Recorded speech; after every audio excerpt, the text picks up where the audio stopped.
We're so excited to have this panel. It just means the world to us.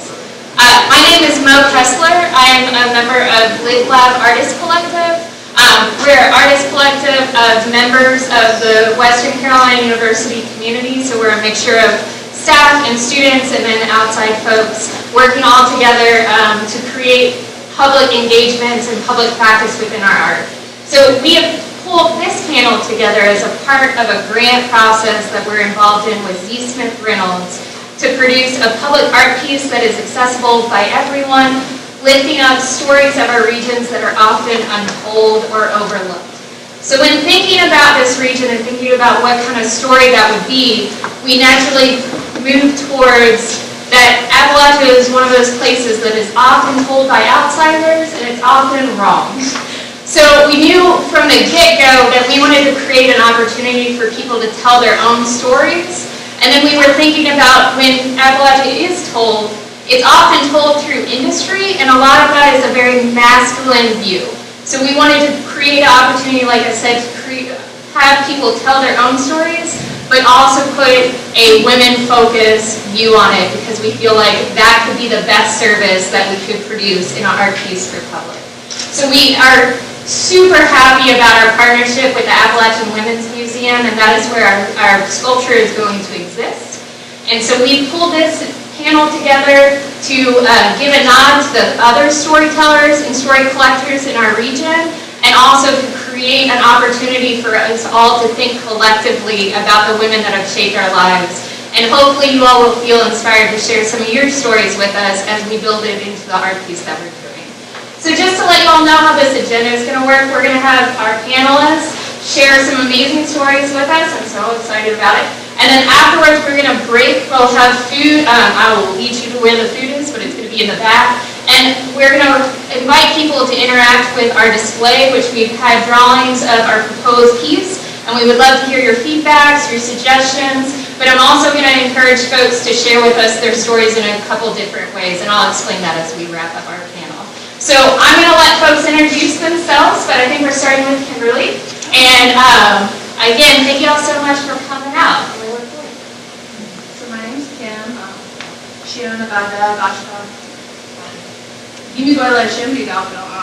sorry. I'm used to speaking with my daughters in Cherokee, and Agashka is my daughter's name. So it normally comes out that one first. So I'm like, gosh, God, do this, whatever. So I'm EDCI. I've been heavily invested in that community forever. I've been engaged in community facets. I work for the housing authority. I include quality of homes for 5 years. Part of that, I've always had a passion for building out the relationships we have. I actually sit on a board with Barbara here to improve relations in Appalachia and promote historic preservation sites. So I'm also part of the Blood Women Committee for the tribe. It's a new endeavor we're doing. It's shining light on our women through our own voice. A lot of what we have are accounts written by non-natives. So this is giving us an opportunity to take back that and provide educational opportunities for our young to see strong and powerful people that they will come to see. So those are my passion points for my community. 2 girls, so I'm raising them to be strong, independent little women that sometimes I'm thinking that's backfiring because they're growing up too fast and scary. But I'm excited to see where the future of our people go because of these art children.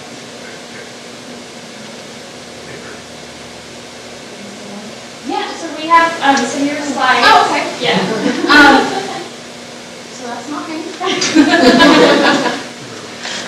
That's Kelsey L. So if you want to go back to the first slide. So what I want to say, if we want to talk about Cherokee women, we first got to talk about Cherokee culture. Because you can't really explain Cherokee women without acknowledging the culture and the variations that we have in our belief systems and our philosophies as a community. So giving a broad brushstroke really quickly, we are an egalitarian community traditionally, and that's a commonly unknown thing because we are matrilineal and our ancestral ties are based on the women's clan.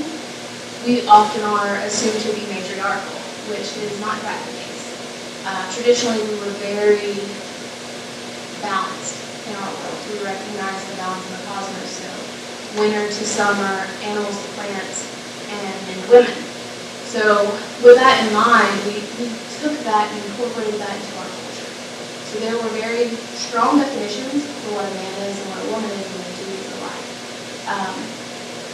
So we see in various accounts that there was that clear definition, and infrequently you saw gender lines being crossed.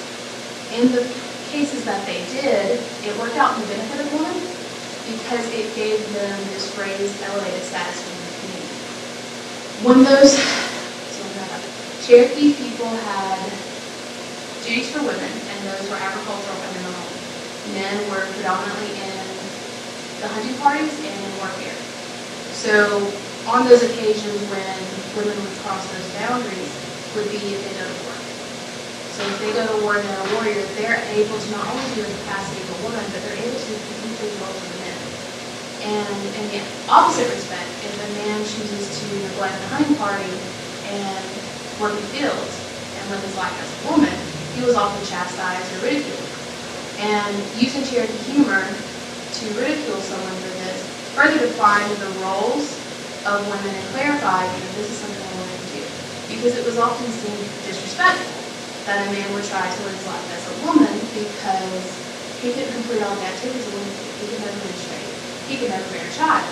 So in that fact, it was kind of like, you just don't do it. You just don't do that. So for men, it wasn't as benefiting to cross gender lines.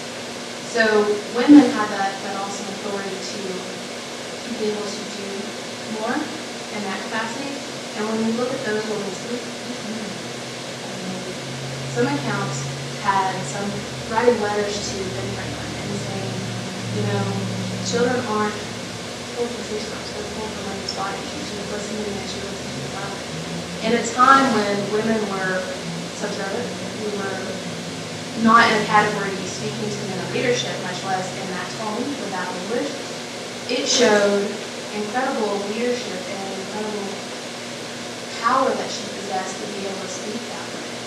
And that's something that you see as we have more relationship and integration of Western culture impacting Cherokee culture, that transition of women and the evaporation of their power when that balance is lost, when we see more of a patriarchal society taking over what used to be a balance. One of the things that I found was the accounts tend to view Cherokee women as image of Cherokee woman with child, never giving a name. But when the accounts of men were taking place, there was always a name. There was always some record to show them that this person existed, this is who they were. So you tend to get this safari perspective of Cherokee women. You always get this like, come to Cherokee, see the exotic Cherokee woman with the child, making the basket. You don't really get to hear her story. So that was one of the major transitions as we move closer to modern Cherokee, away from those power dynamics that we've been seeing in our culture. Again, traditionally, our culture did not have this hierarchy sense of Cherokee nation. It was Cherokee communities living in and amongst each other, recognizing that relationship based on clanship, not on this idea that we're all one and we have one leadership. It was just an idea that this panel operates in community, but respects and welcomes others within the family. So that was another transition that allowed for our women to kind of lose their visibility within the home, within the community. But at the same time, that gave way for them to transition their roles to be more of a cultural preserver, because men became the receivers, the one that went and spoke with settlers and colonizers. That left them at home and gave them the opportunity for more freedom to say, we need to make sure these things are being preserved. We recognize that our world's transitioning, but we want to be that core, that backbone of that. And most of what you see today is because of that dedication of these women to preserve these things. Trade was based off of hunting materials, so that was a world in which women had activity.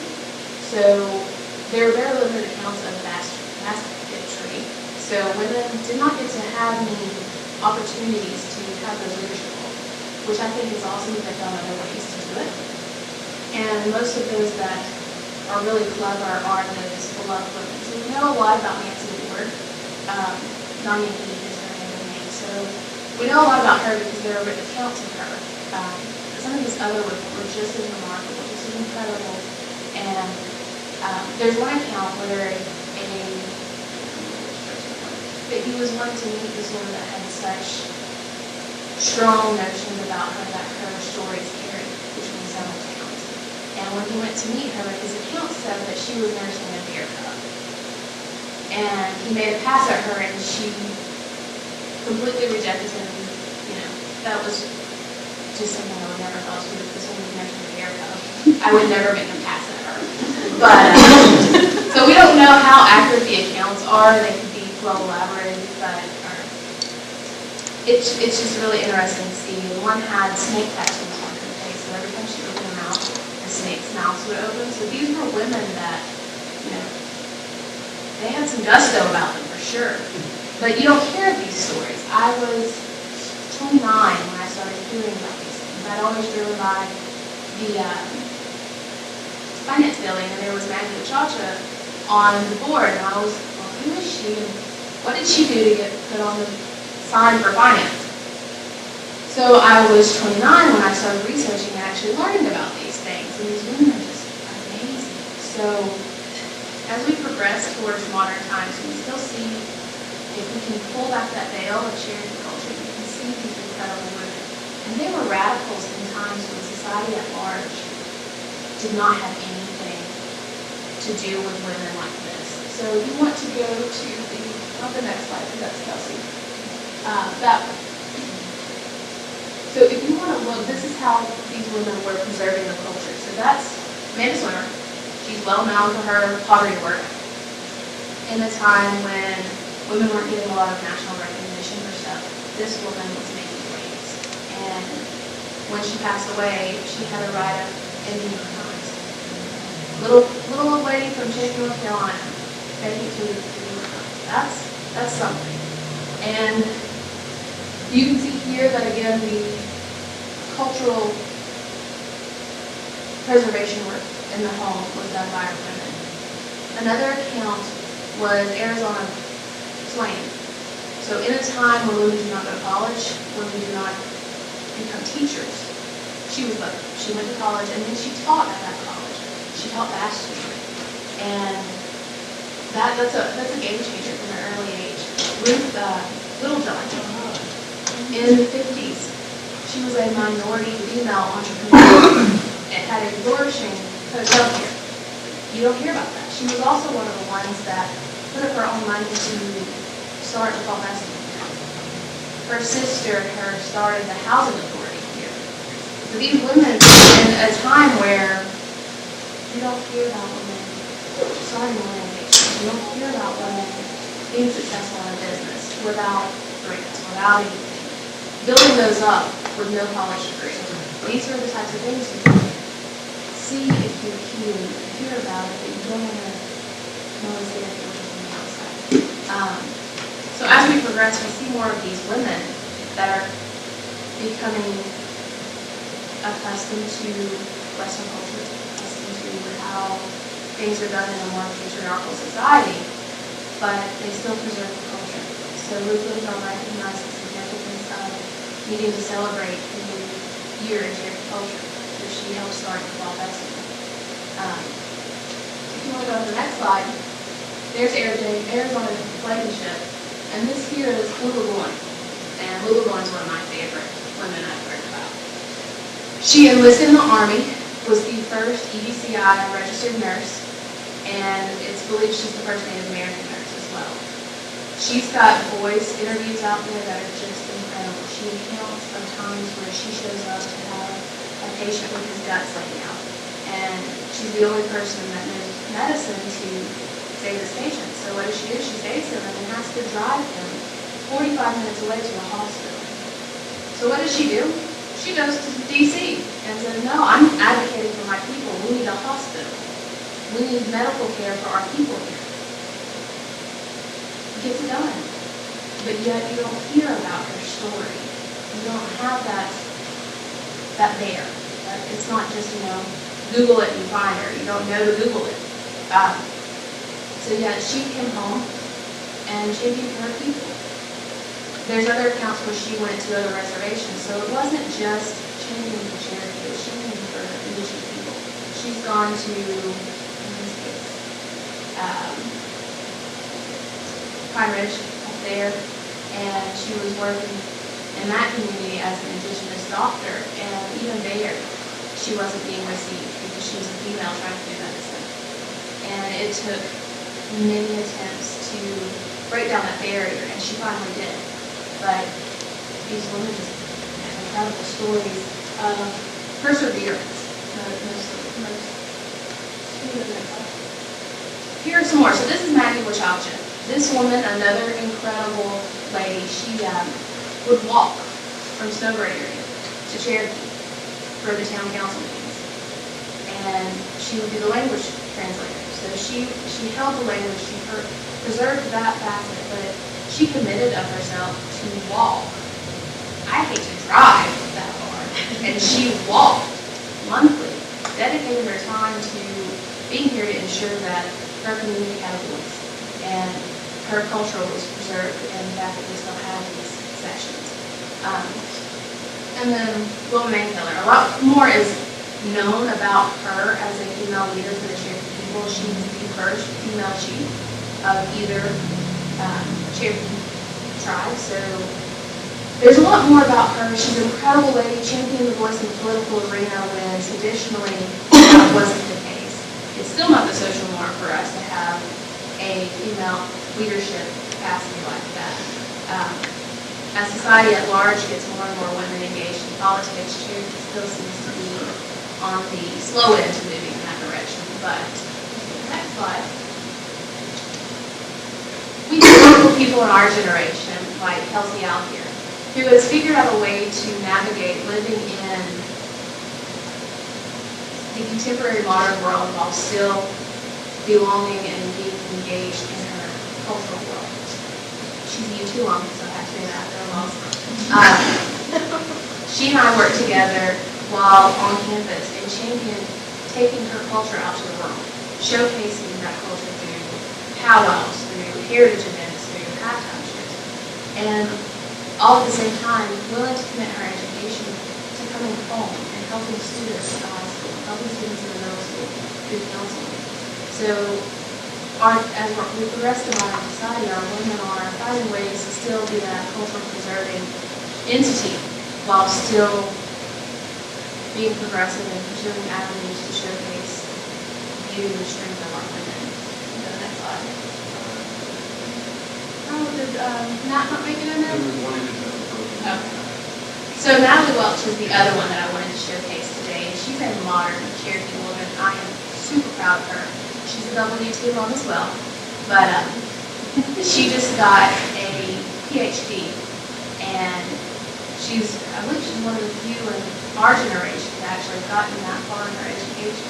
But her focus of study was natives and sports, and how we can preserve our athletic components to our culture with the Little Brother sport, and how we can improve participation in our youth in physical activities to combat the obesity issues here, the diabetes issues here in our youth. And she, again, has been one of those people that figure out a way as a Cherokee female to navigate both worlds, to be successful in both ways.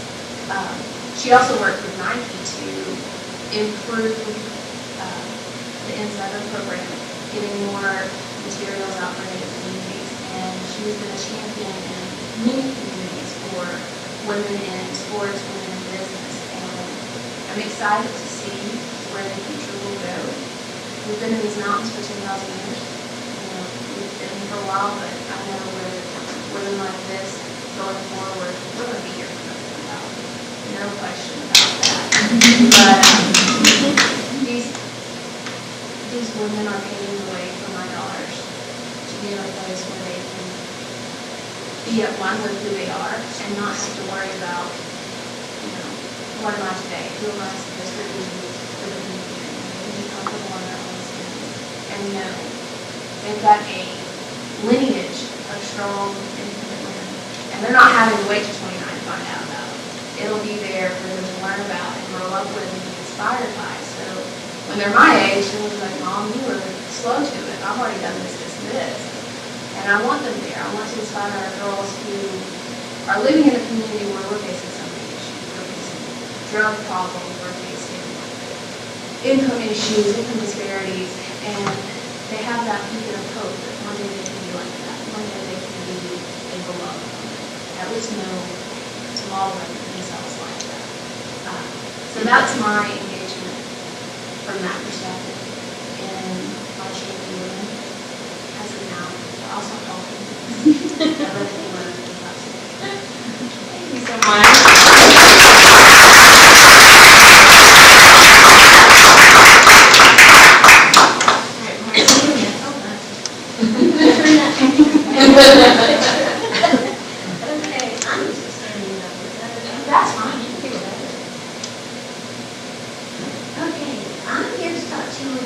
Appalachian Women's Museum, right? And as this picture, simple thing about it, the picture up here on the right-hand side is what the house looked like when I came here in 2013 from the Virginia area. And it was kind of condemned, but they had just gotten Dillsboro, a bunch of people were trying to, cause a big concern and keep the house and not have it demolished. And so we made out a program with Dillsboro to renovate the house, and if we got to a certain point, we were renting it for $1 a year, and after 7 years, we were able to get a deed, and just received the deed. So that's kind of exciting. We've done quite a bit. It now has historic preservation. It was done in 2008, so it can't be knocked down, and it's heavily preserved. We have gotten all the lead paint out and repainted. Everything that's been doing in the museum has all been done with volunteers and grants and really grants. We're a total nonprofit organization, and we ask people to help out with things. We still have a long way to go, before a real formal museum, but we're really getting there, and it's very exciting. Our mission is to gather, preserve, and to store and hear stories of the Appalachian women. And while you all are sitting here, I'm going to pass out some cards, and I'd like you to just kind of think about what is an Appalachian woman? What does that mean to you? The other thing I'd like you to do on the back of the card is if you have any people you know that you feel is a woman that should be preserved and part of our organization. Let's put that on the back of your card. How about relatives? Relatives, absolutely. People that I can contact. One of my personal missions is I'm putting together a book, a landmark book for the museum, which will tell how the museum became a museum to be stored of women, Appalachian women, and what our goals are. Our mission is we're a partnership with the University of Western Carolina University and the Cherokee Nation. And I think those are all important things that we want to convey that will be put in history. We have a lot of groups and committees that we get involved in an awful lot of activities. If you like to sew, you can come sew labels on clothing. If you like to plant, planting to be done. If you like to paint, painting to be done. If you like to get those, we're going to be opening I think two Saturdays a month coming May through fall, October. We haven't had an official opening yet. We're waiting for finishing up the electricity. We just got a grant and had heat and air put in, which is nice. We have heat. And we're using water taps from the city of Hillsborough. So there's some pieces there that we can't officially open, but we have events going on. On May 4th, we have the airing of the quilts. We did this event last year, and it was pretty exciting. We had over 360 people came to the house, and we had over 60 quilts display. So we're planning to do it again, so there's information to put in your book. The other thing is Swan Baumgarten is another Appalachian woman that we're going to kind of celebrate and have the event for her in the fall. So those are two events we're going to have at the museum this year. So I wanted you to keep those in mind, and I think they'll be advertised. So you can help if you want to get involved. You can also put in donations. We have the roof. The roof is one of the things that's one of the makes this piece of architecture really unique in the area. It's a scalloped metal roof, and we need to replace it. And so we may only be able to just do a regular metal roof, we may not be able to afford the scalloping. We're now looking for that. So the house itself was first recorded in the 1910 census. It is a craftsman-style house. It's a square, it's called a square footprint. The whole thing is a square, but what's surprising is there are three floors to this. You know, the third floor up the very top, and so it's what makes it really unique is it's quite well built, except for the stairs. I fell down the stairs when I was showing the house to the live welcome. So the house was built by Elias Monteith, and of course here and there, you're from this area, you know the Monteiths is a very big family, and there's a lot of clans or groupings of that family is connected. But the Monteiths were the family that lived there, and the Appalachian women that we're recognizing at the museum is Edna and Edith. That's these two women over here. Up there. Yes, thank you. And what makes them unique? I have up here, feeling that there's a notebook of some of their school papers and their essays. So we now get a feel of these women and what they thought about things. You know, they were very different women. They're also kind of not the normal Appalachian women because they were quite liberal, never wanted to marry. They were, you know, very on their own, very liberal, wanting to fend for themselves. They didn't want to do the traditional care for have children and that sort of thing. Let's see what else. So I did talk about our partnerships and growing, yes. Edith was the postmaster. No, Edna was the postmaster. And she died from her sister Edith. Edith, this is Edith. And she was sort of in charge of the house. Took care of the milking the cows, selling the cows. There's like little records of her, you know, 25 cents for this gallon of milk, kind of left behind. She, I understand that they always were baking. The kids used to go over there and have cookies and milk after school. Edna worked as a postmaster, and both women did a lot of sewing and quilting and embroidery. And putting together an exhibit for the Eyre of the Quilts that shows some of the letters.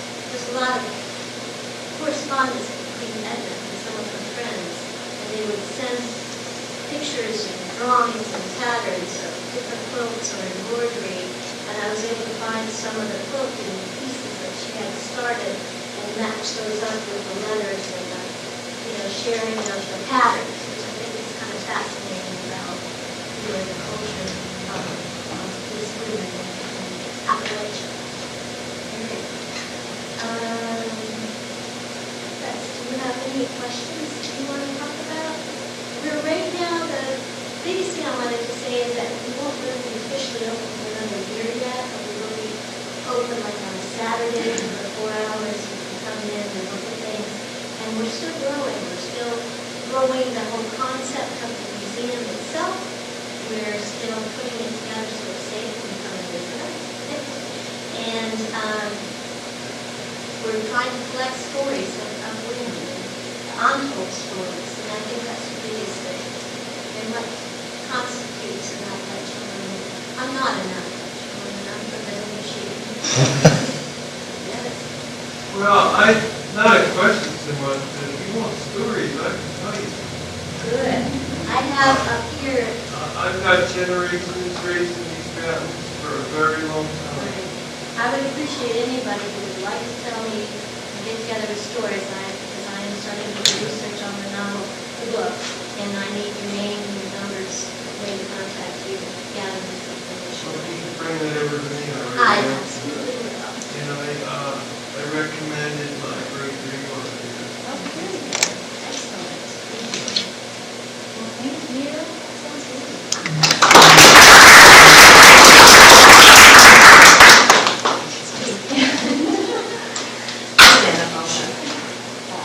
Being height challenged.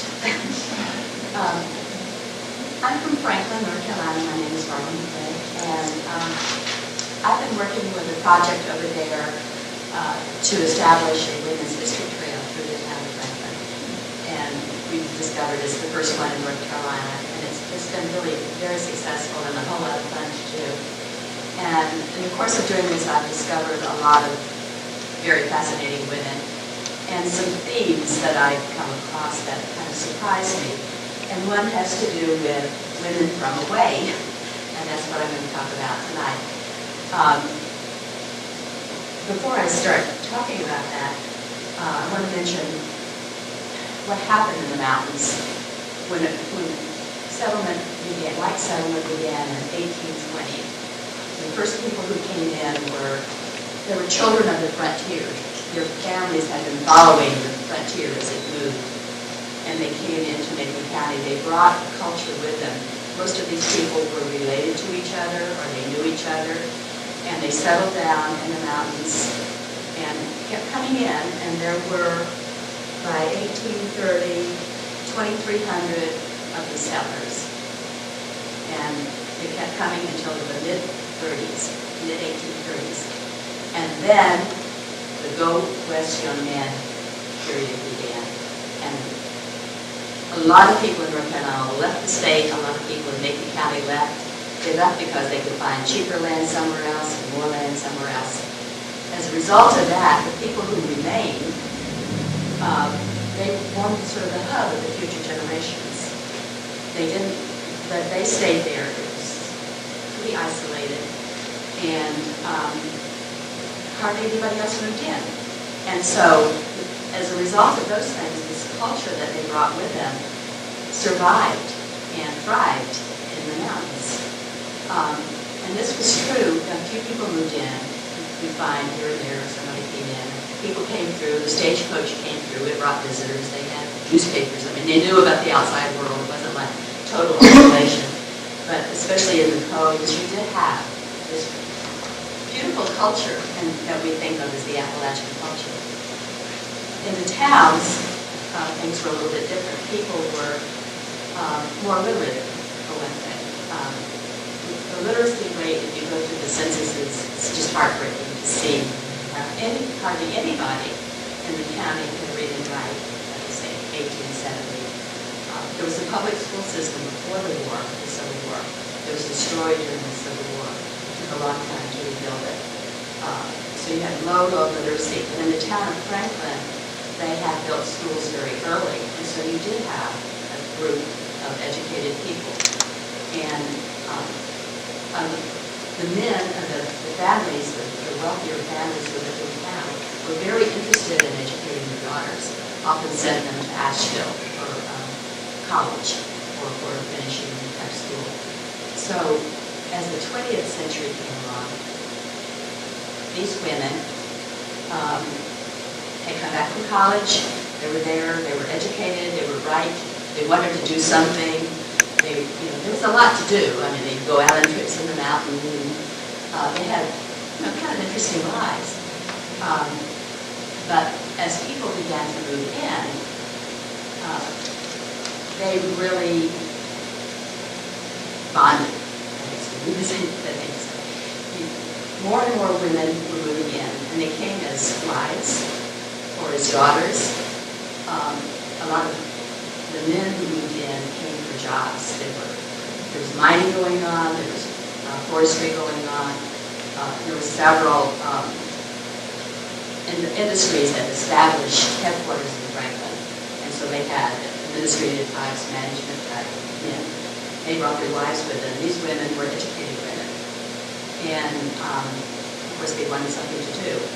Well, one of the things they did was to start clubs, and I always thought, oh well, women's club, they should be around playing good or something. These clubs were social, but they were also educational. They were a breeding ground for leaders because they gave people the opportunity to preside, to make plans, to make programs, to have events, to have dinners, to have all these things that require really a lot of management and a lot of organization. But it's just because I grew up reading novels about small towns. I did not grow up in a small town. I thought that small towns were places where you had these people that were kind of suspicious of newcomers, and it was really hard to break in, or to break the ice and become part of it. And that really was not the case at all. So I'm going to talk about a few things that happened that really changed the landscape for women. One was the reestablishment of public schools after the war. Before the Civil War, almost all teachers were male. After the Civil War, because all the men had to go to war, there were hardly any teachers left. When they started trying to get public schools going again, men had been killed, they had been wounded, or they had decided to go west and seek their fortune. They didn't come back home. And so the answer was to get women to go into teaching. And there was an organization called the Peabody Foundation. It was a Massachusetts philanthropist who founded it. His idea was to save the South by helping the South reestablish its educational system. Spent a lot of money doing this. Came in and studied the situation. He figured out the best way to do this was to get women to go into teaching. So he helped start normal schools and actually recruited women. And women really took to this. By the 20th century, 1900, almost all the teachers were women. All of a sudden, there was a complete changeover. And of course, a lot of these people came in to the county to teach. They came from somewhere else. And they were welcomed because they were so needed. And I found several examples of this. One is not a public school. It's called the Morrison Academy. It was established by the Presbyterian Church. It's in South Lincoln County, which is a very rural section. It was established in 1911 as an orphanage and a school.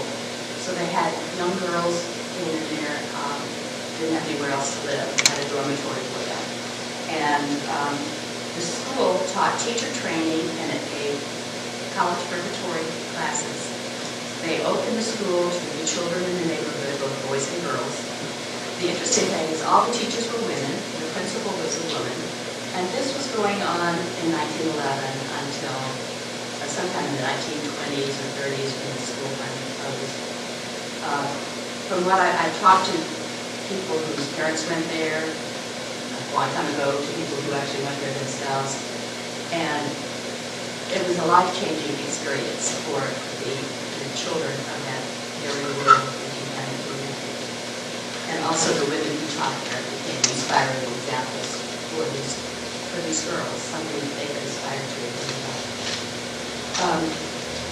There were a couple of rural communities in Lincoln County that emulated this model, but with a public school. One was in Higdonville. They had a high school there with 5 teachers. It was started by Professor Robert Madison, and many of you from Western may know that he later went to college and started what is now Western Carolina University. But he was at Higdonville at that time. So he recruited a young woman named Mary Kilgore to come in as a teacher. She was from Atlanta. She came in 1919, taught in 1919, 1920, and he left in after she'd been there 1 year, and she became the principal at Higdonville School. And do you know how many years it was before we had another female principal in Lincoln County? It's very recent. So the year later, she went to Iola, and Iola High School also had a dormitory, teacher training, college prep, the whole thing. She stayed there for 5 years and was the principal and a teacher there. And then she went back to Atlanta. I interviewed this woman in 1980. She came to Franklin to stay with friends that she had kept up with all those years. And to me, that just says what she gave those kids. These were her students from Higginville. I don't remember if it was Higginville or Iowa, but they had kept in touch with her. And she would come up periodically, and she was a very, very bright woman. She died 5 years later, but I got to spend quite a bit of time with her in several interviews. In those days, there was no automobiles yet. So the teachers would have to stay with the family. And this is how they developed such close ties. They were part of the community. So these women, Mary stayed with a lady who was 72, and she lived and she had a farm, and her grandmother lived with her. The grandmother was 50. And the lady, her host, would drive her around in a buggy. She had, one of her jobs was taking the school census. She had to go to every single house, count, get the names of all the children, and they rode around the community in a buggy to do that. She knew the families of all of the students in the school. And, you can imagine, put myself in the place of a little child who lived in a little farm in Higginville or Iola, and here is a sophisticated woman from Atlanta who is so intelligent and is teaching and cares so much about them and has so much time with them. You can imagine how influential that must have been. That all changed, of course, because these schools closed because of consolidation, because of school buses and so forth. So the entire system changed soon after that. Another field that offered opportunities for women in those days, and especially for women from outside, but also for local women, was medicine. And I want to tell you about one of the most amazing women I think I've ever heard of. Her name was Mary Lapham. This woman, she was from the Midwest. She was a wealthy woman. Her father was a banker, and she had worked with him in the bank in the Midwest. Well, she decided to move to the town of Highlands, which had just been established in 1875. She came in 1893. She bought a farm, and a single woman. And so she got to know all the people, her neighbors, and she discovered that they didn't have any health care. And she was worried about them, especially the women lacking health care. So she went to medical school. She went to the Women's Medical College of Philadelphia, graduated at the age of 41, and then she went to, then she went to Switzerland to study the latest treatments for the treatment for TB. TB was a big killer in those days. It's incredible how many people died of it. And so she came back to Highlands, established a sanitarium. It was called Bug Hill, and she had this treatment that she had developed based on what she learned. It became the national norm, and she became a nationally known figure. And at her sanitarium, hundreds of people came there who were dying of consumption, and she cured them with her technique, which involved collapsing the lung to allow it to heal itself. And until streptomycin came along, this was the best way they found to be. They recently put up a state highway marker in her honor, which is a great tribute. There aren't many of those for women. Most of them are for soldiers, which is fine. Anyway, she was incredible. Then she went to war. And World War I, she went as a Red Cross volunteer to work with the injured people in Europe. When she got ill doing that, so when she came back, she didn't no longer continue the work that she had done. It was amazing, amazing. nursing. Nursing didn't really develop as a career until 1903. The first RN in the United States was from North Carolina. And there were some girls from Franklin who became registered nurses very early. But the war, World War I, the Spanish flu epidemic, were so catastrophic. And they made people realize the state of public health and what had to be done to help people. And as nurses were coming on, there were licensed nurses now in the state. So these things kind of came together, and the field of public health began to emerge. The first public health nurse in Macon County was a young woman named Marjorie, and she was trained by the Red Cross, and she was brought in by the Red Cross, which had a chapter in Highlands and a chapter in Franklin. And this was something that I never knew about the Red Cross, but they were really instrumental in starting the social services departments and starting the health departments. But Margaret Carey came from Cleveland County. That's not that far away, but it's not Macon. She was an outsider. And she was a pretty darn amazing woman also. She served the Highlands community from 1920 to 1928. She had a clinic with 8 beds in it. She delivered babies, and apparently from history by Ron Schaffner about the Highlands, the Blue Ridge, an awful lot of babies born in the 20s when she was there were named Margaret or Harry because of her compassionate care that she gave to her parents. In Franklin, there were 2 brothers named Angel who started Angel Hospital, and it was called Angel Brothers Hospital originally. They decided to start a nursing school because they also saw a huge need for nursing.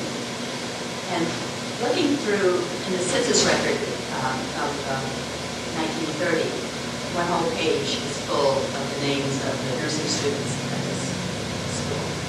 And they're from Montana, Texas, all over the place. And some of those women decided to stay in Franklin. But the more I've gotten into this, the more I see all these people coming in to what everyone has assumed is an isolated little place in Appalachian. Okay, when I told you about the clubs, let me tell you more about the clubs. They had a McDowell music club, and I don't know if you've ever heard of this, but these were all over the country because McDowell, the musician, the composer, was so popular. And people would get together, they would have a musician, someone would play, perform some musical instrument. They would have a lecture usually about something having to do with art or music. And there were serious study groups. All the women in Franklin who could join this club. They had a garden club, they had a women's club, they had a study club, and that was the predecessor of the League of Women Voters. They had, all the churches had clubs. One of the Presbyterian Church had a business girls club. So the fascinating thing to me is all these women were in all these clubs, and I can tell that because they got their club news in the newspapers that would list what everyone who went and what they did, and everybody would have a job at each of the club meetings, like they had to present the program or they had to do the refreshments or whatever. And so they created this incredible network of women, and I could see in the newspapers, reading the newspapers and the things that got done, how they did this. They supported each other.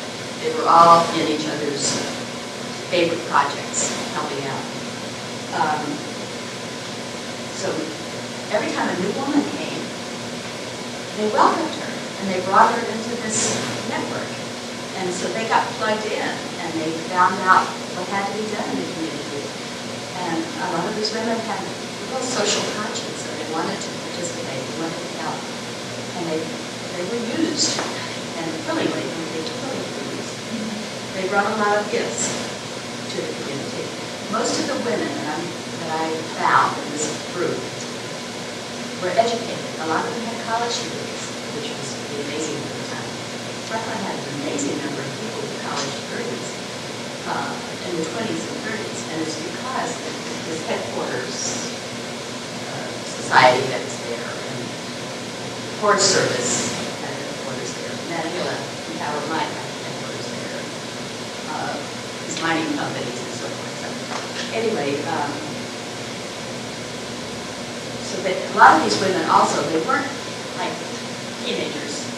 They had life experience, and some of them had really important experience.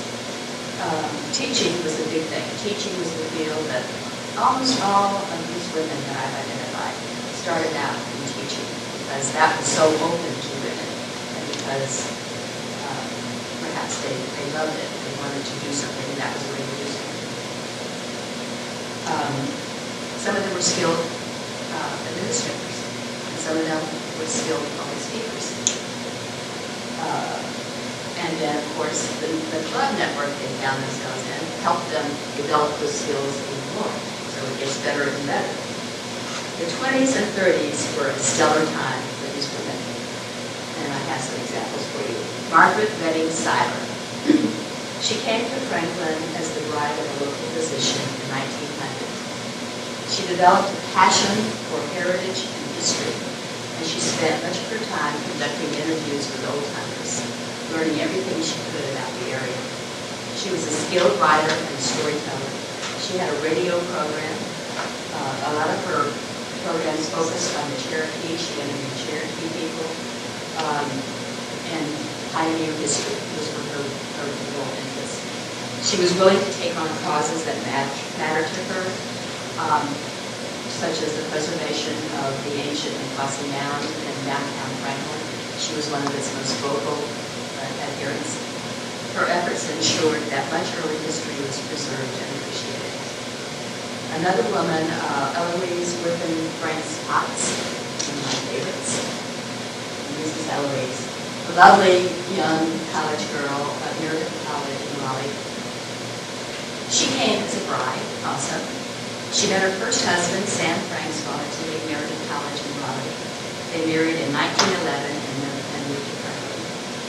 She started her career in Franklin when she had a couple of daughters, and when they got old enough, she went to work as a teacher at Franklin High School teaching English. Then her abilities were recognized, and she got the job of the first full-time director of welfare in Macon County. She held that job for 23 years. She made a name for the department, was considered one of the best run in the state, and she served on statewide organizations. She kept doing that until she retired. And then guess what she did? She ran for mayor of Franklin, and she won in 1962. So far, the first, and so far only, female mayor of Franklin. She did, because she was so skilled administratively, and apparently things were kind of loose, she got everything straightened out, and she only served for 2 years. She was already in her 70s, but she made a big impact, so I love her. Sisters Mary and Blanche Willis was the Franklin Harris. These two girls came from Atlanta, they were sisters, and bought the old Franklin Academy, and this was in 1915. Turned it into an inn, and they added some other buildings. They had a restaurant and some little cottages, and they ran this for 23 years, I believe. Their parents came up and helped, but Mary Willis, one of the sisters, was the manager. She ran this thing. This was the social center of town. This is where everybody had their teas and their, the clubs met. So they were plugged in, and all these, little intrigue things happened there, important things. Arabella Johnson. You don't have a picture of her. No.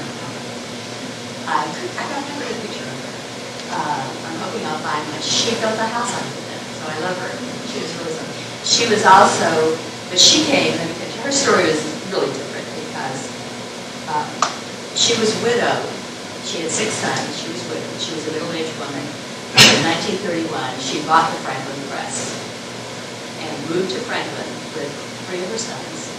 She was hoping one of them would take on the career of being an editor and publisher.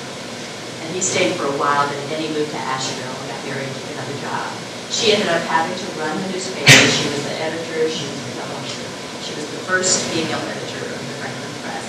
She ran the paper during the wartime years. She promoted all the worthy causes that came along. She promoted all these women. All these women were her friends.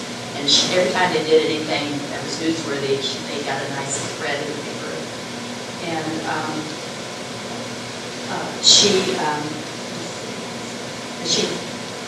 she supported all the drives, like the scrap drive, the bond drive. And as a result of her promotional efforts, Macon County was always like #1 in the state in these drives. The amount of scrap that they collected was just incredible. I just love this woman. She was Eyre, her wonderful name. And I lived in her house, but I was the second female editor of the Franklin Press, so I have many reasons for really appreciating her. Another one was Margaret Ordway. I think there's a picture of her. The older woman there. She was from Connecticut. And she came to Macon County with her husband, who was a state superintendent of highways. They lived in Highlands and they came to Franklin. And of course, she got into the network.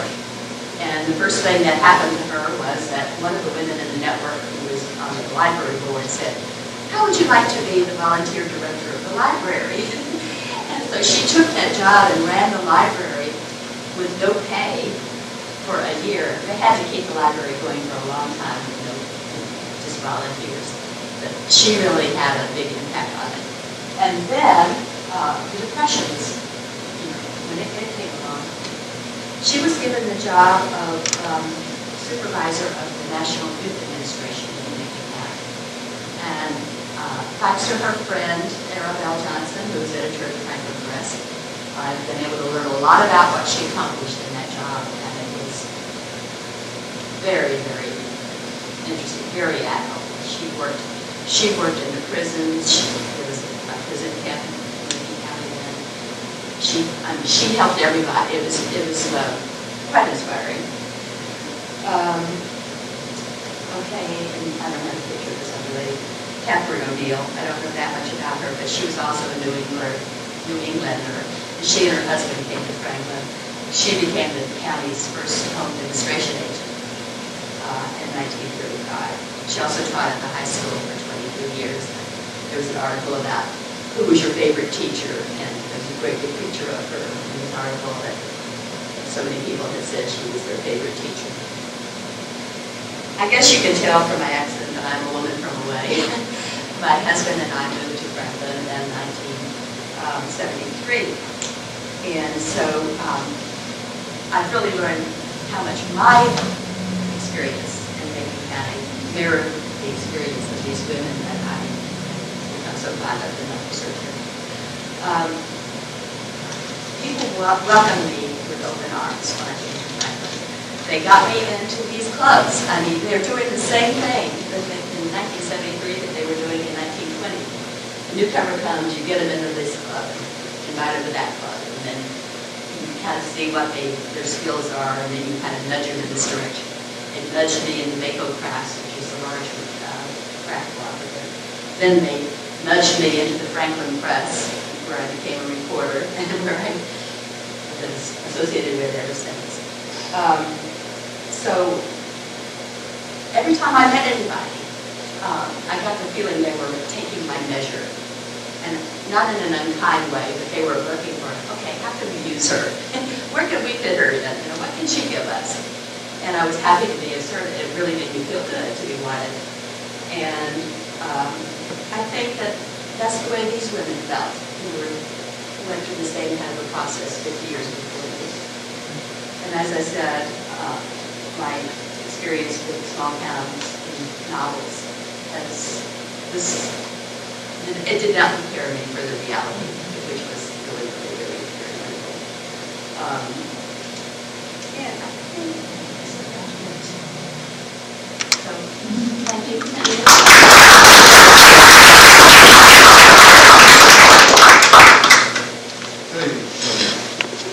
Forward. Second. I didn't get to see you. No, I'm ready.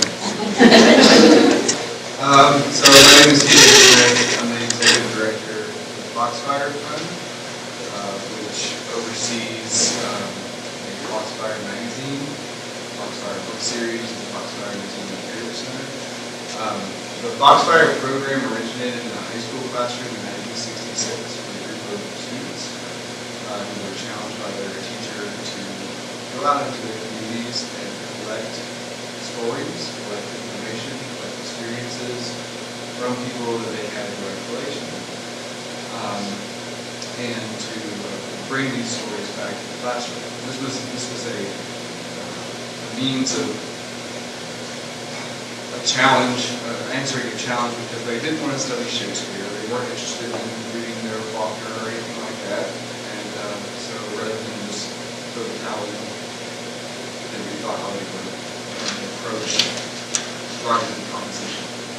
And so when the students returned with this great collection of information, these interviews and these personalities, they were asked, what do you want to do with this? And they made the decision as a class to put together a magazine. What do you need to put together a magazine? Well, you've got to find a place to print it. Yes. Does that cost money? Yep. How are you going to get money? Sell advertising? Go sell advertising. And that's what they did. And the first Foxfire book, or magazine rather, was published in 1967. It was very much a local publication that people picked up and took to places like Atlanta, and Asheville, Nashville, and it gained a regional following, it gained a national following, and in 1972, they were asked to compile a book, and that was the first Foxfire book. And some of you may be familiar with that, as well as the following 11 volumes of the book that have since been published. They took the royalties from that first book, and again, posed the question, you got this money, what do you want to do with it? Well, they wanted to buy some land, they wanted to create a museum, as well as a learning campus. And that is our location where our offices are now, in Mountain City, Georgia, in Bergen County, just across the border from Macon County, down the road from Franklin. For 53 years now, we've been doing this. You can imagine just how much stuff we've got. Our archive contains over 3,000 hours of audio interviews, 100,000 film negatives, tens of thousands of color slides, video. It's remarkable. It's daunting. And the vast majority of that material is women, I'm proud to say. The most prolific interviews from the Foxfire series have been really interesting. And I think it has a lot to do with the nature of the relationship between the students and these people they interview. Oftentimes when they would interview the men in the community, it was very much focused on the task. How do you build a log cabin from scratch? How do you build a basket or a barrel? What's the process in that? And that would be the gist of that interview. How do you make a moonshine still? That's very popular. But with the women they interviewed, they got that stuff too, because they interviewed people who were weavers and basket makers and pottery and all this stuff. But they also got philosophy. They got religion. They got perspectives on community and family that the men were not willing to share or weren't inclined to share for whatever reason. And there's just a tremendous amount of the Appalachian ethos in these images. It's quite remarkable. This image I start with is Eyre Carpenter with her back to us. It's one of the images you don't have a clear space. She's they're making corn shuck brooms. And she's surrounded by these students. You've got 3 young women there who are participating in the project with her, running alongside of her. And you have a gentleman photographing. One, he's sort of standing there, but he's operating the audio equipment. But Eyre was probably the most interviewed person in the Foxfire series. And she's the one who's had a biographical work done on her by Foxfire. It's called Portrait of Eyre. And she was famously performed by Jessica Tandy in the Broadway play Foxfire, and also a Hallmark movie that was made in 1992. Interesting side note. That was written by Hugh Cronin and Susan Collins. Susan Cooper. I got a letter from Susan Cooper about a month ago. She said, I've got something you might be interested in. When Jessica and Hume went to the Foxfire students to get their permission to do this play, Jessica was presented with Aunt Eyre's knife that had been given to the students for her to take with her as a gift to use on stage. Now, if you've ever read Foxfire Book 1, the first interview is Larry Carpenter and Paul Gillespie and Elliot Wington are going into her house, and she's got a hog's head on the table. And she's trying her damnedest to get the eyeball out of this hog's head. To no avail. And she asked Mr. Gillespie if he'll give it a go. And so he's there working the knife while she's talking about South Street, why she's got this hog's head and what she wants to do with it. And David gets the eyeball out and she chucks it out the door and it hits the clothesline and wraps around it. And they all get a good chuckle out of it. But this knife was given to Susan Cooper, or given to Jessica Tandy to use on stage. And then, so Jessica Tandy and Hugh Cronin were married, and then Jessica Tandy passed away in 1994. Hugh Cronin remarried Susan Cooper. And then Hugh passed away in 2006. And Susan was downstairs one day looking at the kitchen floor, and there was this old, raggedy looking knife. And she remembered that it was Aunt Eyre's, and she asked who like that. I was doing it. So she said it back to her.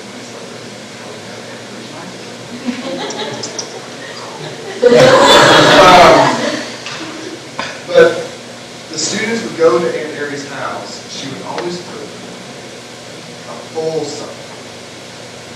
She would sit with them and share with them as long as they wanted to stay with them. And it was the favorite place for students to go to sit down and with her. She lived in Otto, North Carolina. The first museum structure at the site was a grist mill that was down the road from Aunt Eyre's house that she led the students to. She conquered them, she did the whole thing. So she's a huge influence and somebody most people remember. But she is, the proverbial tip of the iceberg when it comes to these female perspectives that are in the Foxfire collection.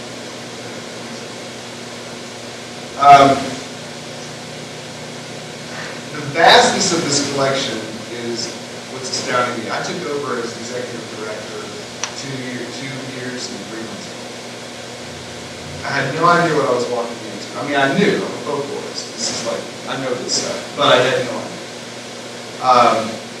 And we still come across things interviews that were incomplete, interviews that were never printed, material that has never been shared with anybody. We're in the midst of a grant writing process now for hidden collections of CLIR, which is the Center for Libraries and Information Resources, because we want to get more of this stuff out. And this is just an example of that. The young woman with the fiddle there is Wayne Hicks. Next to her is her sister, Kay President.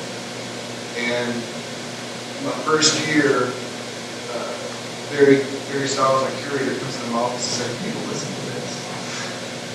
What is it?" It's like this lady playing the fiddle. He'd never heard it. We sat down and listened.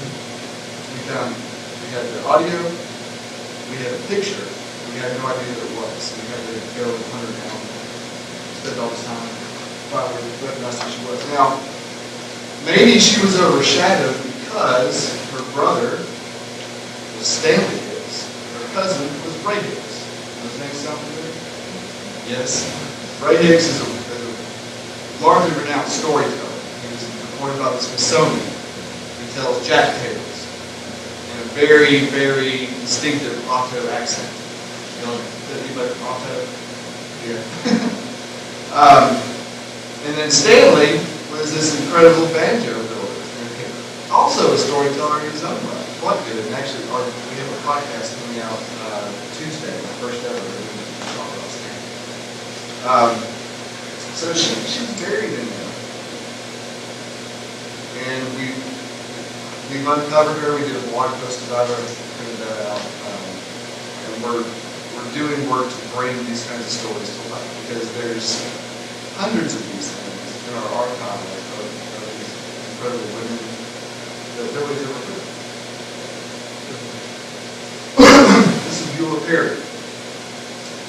For all of Foxfire's good works, one of the things that has been not frustrating, I don't know if frustrating is the word, but I'm confused by, but not confused by, is the lack of communities of color, people of color, work with indigenous peoples. As a folklorist, I know that it has a lot to do with access. The majority of the students who are in the Foxfire program are white. And if you've ever done community work, especially as a folklorist, your levels of access increase as you have a more diverse body of people doing this work. Does that make sense? The reasons why these students got such good material from the people they did interview is because of their relationships. These were kids who were interviewing their grandparents, kids who were interviewing neighbors, kids who were interviewing lifelong friends. And those people were much more open and much more accessible because of the comfort and the level of trust that exists in the people. So the ulterior motive of me being here too is to encourage those of you who are working with these communities and doing the research to think about who's conducting the interviews and think about levels of access and who you are asking to go conduct the interviews. Because there's an intimacy there in the interview that exists, and to get to the highest level of that intimacy is if you're people who are sitting down with one another. That's why storytelling is so important, right? It's because it's a mother and a daughter, or a grandson and grandfather, or people who are in a relationship sitting down together. There's a level of trust that stuff comes in. One of the things, leave this one up. Some of the things that keep coming up when I look at these interviews with women, there's some focused thematic elements here. There's a lot of great perspective on some big ideas. Community, chief among them. Work and work ethic, and the importance of work. A lack of interest in material things, and really just minimizing how non-important that stuff is. Strength through hardship, and then also the relationship that they have with the land and nature. Oh. That's right. It's stunning.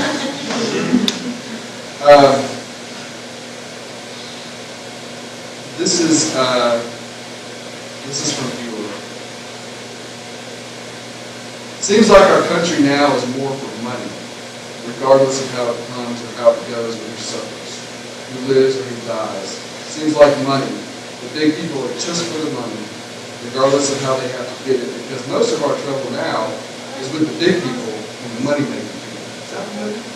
Oh. All the money being taken from each other is the big talks, taking money from each other. Well, the Bible says money is the root of all evil. Me and money, we're so far apart. I like to make it, and I like to have it, but just following after money like I see some people do, that's the least thing I can do.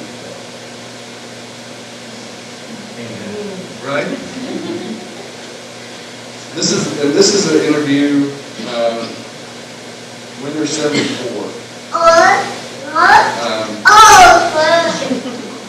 And it's a 15-page, and it's not even all of the interview with Beulah, and it's not the first visit with Beulah either, because that was the neat thing about these interviews. The way that Foxfire interview works, a student, and we're still doing this. You know, I know so-and-so, they're interesting, I'd like to go talk to them. Okay, go talk to them. They go, they conduct an hour, 2 hour long interview, come in and listen to it. And inside that interview, they discover a couple things about that person. And maybe they make something, maybe they do something that they do, maybe they're great storytellers. And then they go back for a second, and then a fourth. And they build these relationships. The relationships with Beulah Perry and Foxfire was a relationship that lasted over a decade until she passed away. And you get a quantity of something in all that time that you spend. And you realize how much we contain as individuals. And that's a remarkable. You know, and that's something that they taught these students. You know, these are students starting in 1966, but we're going through the 60s, the 70s, the 80s, the 90s. You know, we are all aware and cognizant of the evolution of technology and the way that things are. This program allowed this intergenerational connection, which is so important. And you know, we see it in other cultures, but in the larger American progeny, it's dying at a rapid rate. It's usually cultural enclaves of either indigenous groups or immigrant groups to maintain those intergenerational connections. But on the whole, the modern student today, the modern young person today, they're very separate from the older generation. And that was one of the great things about it. And it allowed them to sit down with somebody and have this kind of moment where they're hearing this from somebody that they've come to love and respect, and they're honoring them by putting them in this and listening to them. It's sinking in and it's changing. And that, you know, that speaks volumes to this kind of play. All right. Work. Edith Darnell was one of maybe a dozen weavers that Foxfire has interviewed over the years. But there was a specific time period when there was a lot of interest on weaving, especially in this section of Bergen County called Betty's Creek. The story of Betty's Creek Weavers, though, starts with the Hambidge Center. So the Mary Hambidge Center, it's a traditional arts, but also it's beyond traditional arts now. They do modern art and all kinds of things there. But it's an art center where people oftentimes come to do residencies and that sort of thing. But it got started, 20s, 30s, 40s, and so on, as a place to educate women in the textile arts. They were educating young women in these communities on how to weave, giving them a life skill, giving them a way of creating income. And Foxfire Book 2 has this significant section on weaving. And this book came out in 73, 74. There's a press called Interweave Press that does textile-related magazines and books, and we were contacted by them last year. They wanted to do a special feature on Foxfire Book 2 for their 40th year anniversary, the spin-off magazine, because this is the book that gave rise to a whole generation of weavers in the 90s. And it was women like Edith Darnell communicating across boundaries, borders, oceans, what have you, about her work as a weaver. Her husband and her, Claude Darnell, his husband, they raised their own sheep. He sheared them. He washed the wool. She spun it. She dyed it. She wove it. Quite an industry for two people, but that was an industry that was all up and down Main Street.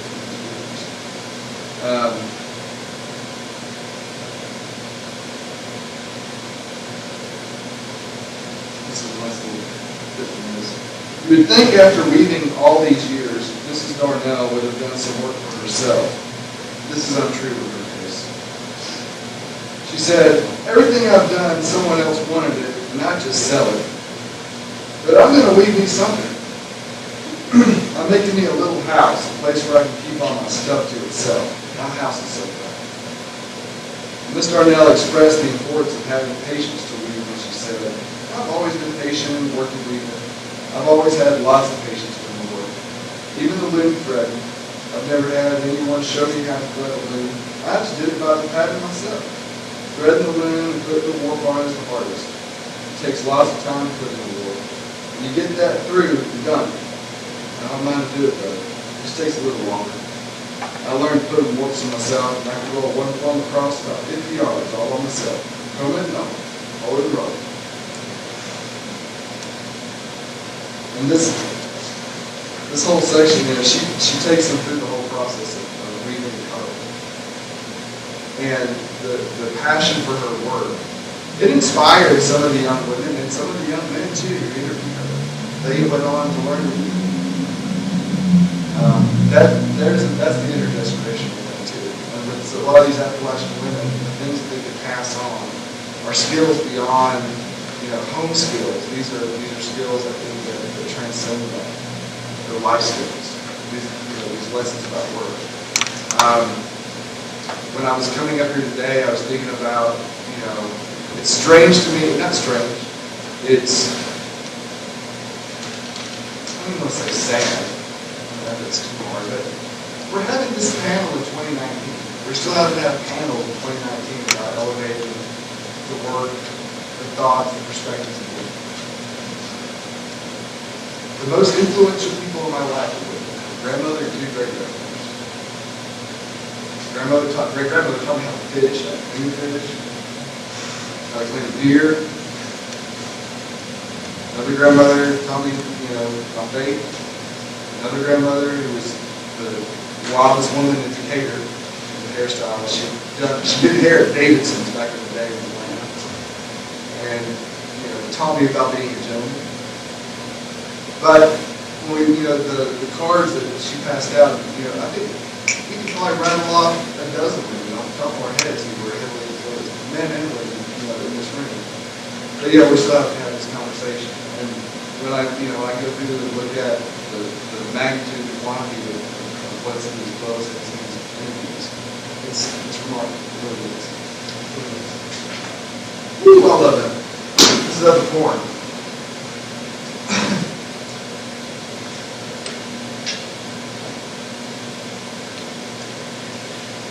The first shot of Ethel Corn that I found in this great photo is her, and I thought about posting it. This is a much more beautiful picture of Ethel. But it was her with a shotgun. You get our Instagram account, and she's, I don't know what she's shooting at, but they got her on, just this quintessential it's Granny from the Beverly Hillbillies. That's the problem I have with it. I know the kids were having some fun with it when they did it that way. This was in the 70s. Her with the shotgun and just her independence. The other one I almost put up was a Mom Show on the mule, but that was a little too much too. But, coming back to some of these themes that we see in these women. You take now this older generation, of course, there's a lot that don't buy. They don't. But there's a lot of them that goes after the dollar. They don't think of what it's doing to the children. There's a going for the dollar's all they think of and having a big time. They'll spend it all on themselves, but they will on the youngins. There's youngins that hardly ever sees their daddy. Or they'll go off and get a job and set up a family off with them or staying and working for less money than home. See, they've gone money wild after the dollar, and their children is neglected. In one sense of the word, they just grow up and they don't know which way to turn. That's why children ain't gotten the love from the parents that they had back when I was a young. Parents just don't spend time with their children, and I think they should. Take the young generation for what they are, because the older generation confused them. They won't listen to them. This is 1973. Man, we've gone nowhere. Right? But I guarantee you that there are people out there who listened to this, who read this interview, and certainly the young people who were sitting in front of her when she said it, that this impacted them. And again, that goes back to what I was saying too about the essence of these interviews and what's stored in them, especially with these women.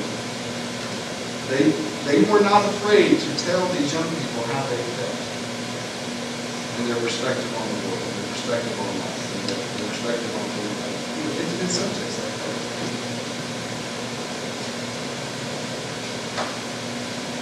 I showed you 3 pictures of black and white images, but these people are still here. They're still doing this stuff. That's Melissa Dewey. She's from West Asheville. Her and her husband, Alan, they're collectively known as Bob and Boy. She weaves, he works on old looms, keeps her looms running. We found the loom that she's sitting at, the woman that she's talking about to is Phyllis. That loom was in one of the lofts of one of our cabins at Foxfire. Y'all, we got 31 log structures that were moved there by the students back in the 70s and 80s. They went out and found these structures, disassembled them, numbered the logs, brought them back to the museum and rebuilt them.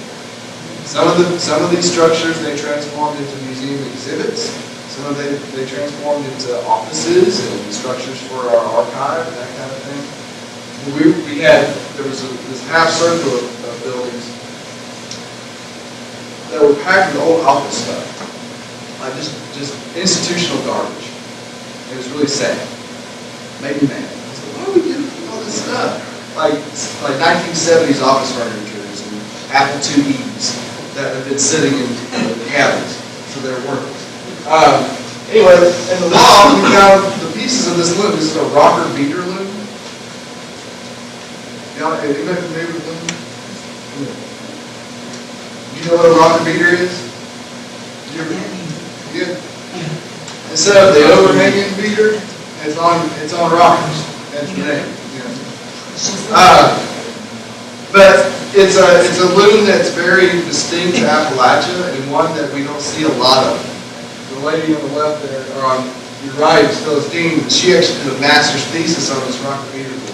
So we were hanging out with Melissa. We had a bunch of other looms in this cabin that were assembled. And she was going through looking at it, and she said, is there anything up in the loft? We're like, oh, a bunch of rat turds and that kind of thing. And she's like, no. And we went up there and I heard her, ah! And I thought, snake! Oh God, we killed this woman. But what she found was the single rocker to this rocker beater loom. And then she started finding the other pieces to it. We hauled them all outside, and we had pretty much the whole thing. We were missing a rocker, and one of the sides was kind of damaged from rot. So she knew what it was. She knew how to rebuild it. Like Melissa knew, Phyllis is the person we got to reach out to. Go contact Phyllis. We got Phyllis. We got in the room together. We did a documentary with a young woman named Danielle McClellan from Asheville. There's a filmmaker there. And they rebuilt this thing. And we have it all documented. And two tremendous women just with all this knowledge, bring it to Foxfire so that we can recreate this fantastic thing. And that's, so we get a lot of people saying, we're so glad Foxfire's here to save this stuff that's dying. It's not dying. It's hidden. It's not necessarily out in the open. I think that's all of our job, right? To elevate this stuff as those who are interested in this work. But it's still out there. There are people who are doing this work. Melissa only weaves on old looms. She doesn't like modern studio looms. She likes the old barn weavers. This is Isabel King. She's one of our contacts. She married, her husband is Jerry King. Jerry was an interview Foxfire did in the 80s, in 87 or 88. Jerry makes walking sticks and builds banjos and do all kinds of stuff. And Isabel moved here from Peru and met Jerry, old hillbilly up in Blairsville, and married him. And then she brought a different perspective to an art form that he was already doing. He makes these amazing walking sticks and canes. But then she brings in this Peruvian cultural perspective on it. And you can see some of the bright colors and stuff in her designs. Those aren't walking sticks, those are shillelaghs. Like, I'm not just, if you're walking by yourself, it's a tool to help you, if there's a snake or some crazy person or something like that.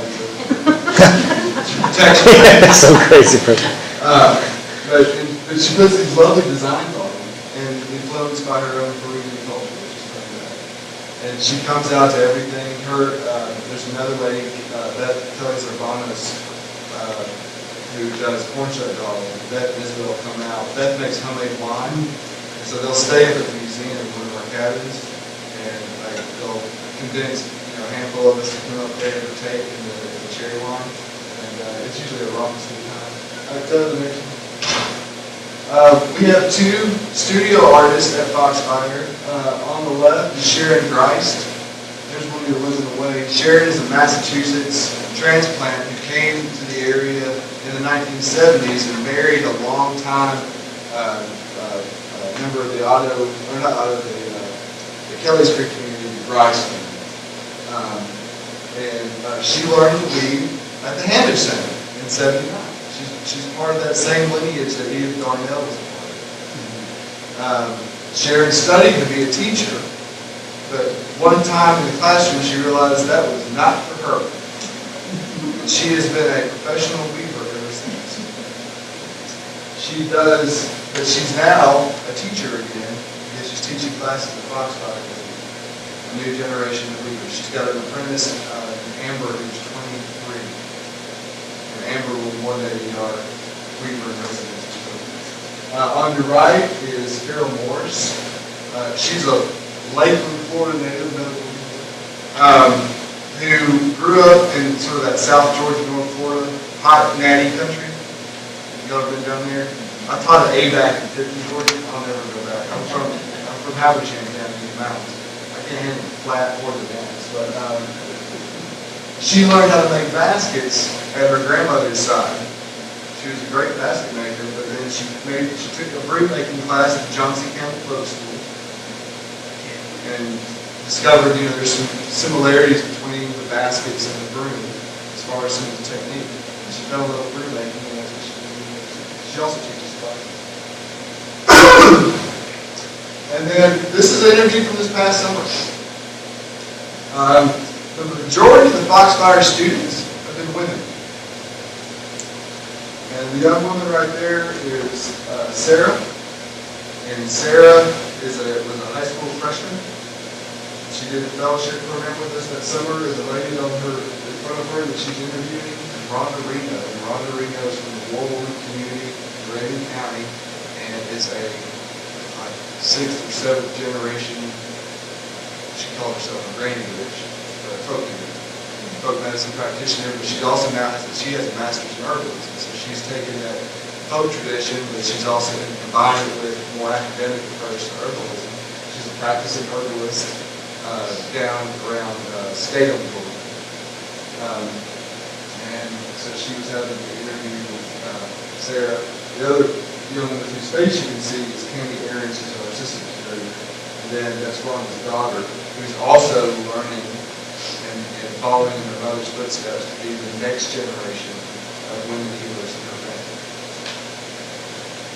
And Rhonda's about the toughest person you ever meet.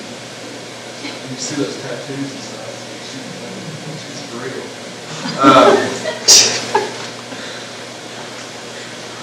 This project continues. I'm coming too. But this project is continuing and it's going on. And every year we discover more women, but we want to diversify that scope because the story of Appalachian women has been in large part of those who are from the European ancestry. We've left out a lot of indigenous people. We've left out communities of color. And we're leaving out still the changing face of Appalachia, which we see a large influx of people who are Hispanic and Latino, who have been moving into this area for generations. We have, in Raven County, there's a farm, or a sage farm. If you drive up and down 441 and pass those sage crews, that's Ricky James. Ricky's been working with the same migrant family of tomato harvesters for 3 generations. These folks move up and down with the tomato harvest. And some of them have now taken permanent residence with them. But they contain a tremendous amount of knowledge. They're bringing a tremendous amount of culture to the area. They're changing the face of Appalachia and have been doing so, like I said, for 3 generations. So as collectors of stories, I think we all have to do a better job of diversifying our own organizations so that we can have access to these different communities, so that we can get a fuller picture of who's here and what they're doing and why it's important to survive. We said we contain multitudes. The stories that you shared, the stories that you're collecting now in Appalachian. You know, just on this panel, If you continue on and gather this and not have just a oral history, communication from the States needs to be more than oral history. It needs to be collected and shared with our younger generations. It's very vital. And one of the things I'm glad that I've done, because now we have this partnership with students at the university that can come over and pick up and gather some of that information too, and can share it throughout the communities. Yeah, and you know, the other thing that I try to do, another reason why I come to these kind of things is sort of spread the gospel of Foxfire. Foxfire is just a project that was started in a classroom by a group of students. It continues today, and we have maybe 7 to 10 students every summer. That's it. And we're just one project. We did this. If these kinds of projects could happen in other schools, and this hits all the hot points right now: experiential learning, service learning, intergenerational communications, all those hot buttons that school systems just like go gaga over because they can get grant money for it. This is the stuff that you can do. And if you've got people in your community who are educators, if you have superintendents, if you have principals, if you have educators who are willing to do the work, or you have other people who have worked with younger generations, share this with them, encourage them, support them, provide them resources if you're in a position to do so, to go out and begin collecting this thing. And the greatest thing about it is nowadays, the kids have mobile studios in their pockets wherever they go. Maury was back there filming with his iPhone when they go.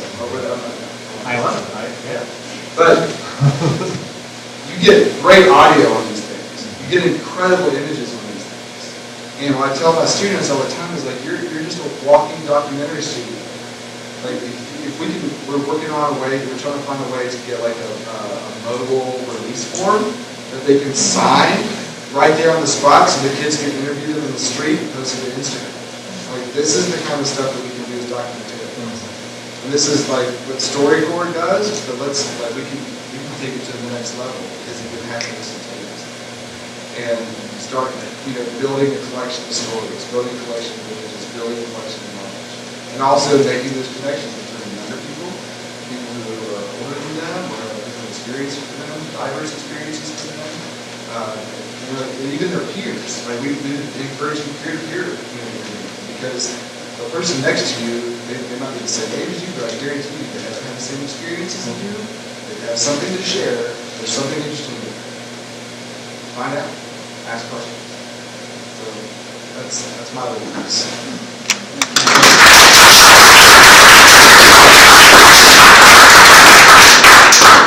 So thank you all so much for coming again. Thank you, panelists, for putting this together. I had this feeling that if you just created a layer cake of all y'all's stories, that it would be really scrumptious. And I'm feeling really full and inspired, and I hope you all are too. And again, thank you so much. We were going to have some questions and answer time, but in considering time and we wanted to feed y'all, I'm going to encourage y'all to do a very Appalachian thing and talk to your neighbors as you consume some food. So please feel free to come and ask us questions. I'm going to point out